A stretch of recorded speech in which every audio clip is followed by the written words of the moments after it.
بچپن کے اندر بھی ہوا، سیدہ حلیمہ رضی اللہ تعالیٰ عنہا کے گھر میں جب سرکار دو عالم صلی اللہ علیہ وسلم تھے، فرشتہ آیا اور اس نے پورے پیٹ مبارک کو چاک کیا، اور چاک کرنے کے بعد کچھ نکال کے باہر پھینکا، جیسے کہ حدیث کے اندر آیا، اور اس میں یہ لفظ بھی استعمال ہوا کہ یہ جو انسان کے اندر جو شیطان کی جانب سے ایک حصہ ہوتا ہے اس کو نکال دیا گیا۔ یہ جو انسان کے اندر جو شیطان کی جانب سے ایک حصہ ہوتا ہے اس کو نکال دیا گیا۔ دوسری مرتبہ پھر آپ علیہ الصلوۃ والسلام کا شک کے صدر ہوا واقعہ معراج کے لیے، یعنی پہلے تو وہ جو حصہ ہوتا ہے وہ نکال دیا گیا، فرماتے ہیں یہاں سے لے کر مجھے یہاں تک چاک کیا گیا۔ شرح حدیث کے اندر یہ بات موجود ہے کہ وہ نشان اس وقت بھی لگا ہوا تھا علم نشرح کے سینے پر۔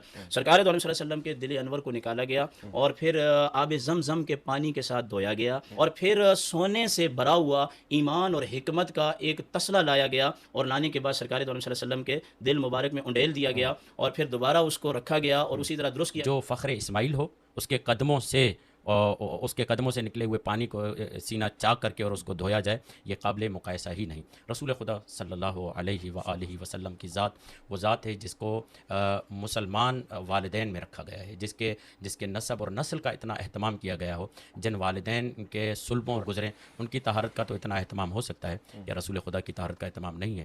مولد ہوئے، باکمال تھے، تمام انبیاء کی صفات ان میں بدرجہ اتم موجود تھی، بس اظہار نبوت کے لیے 40 سال انہیں انتظار کرنا پڑا۔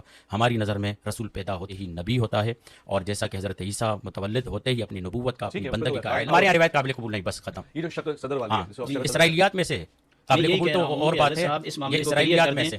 آپ کی کتابوں میں یہ روایت آپ کے راویوں سے ہے یا ہماری روایت اٹھا کے لگا کے کہہ رہے ہیں اسرائیلیات سے؟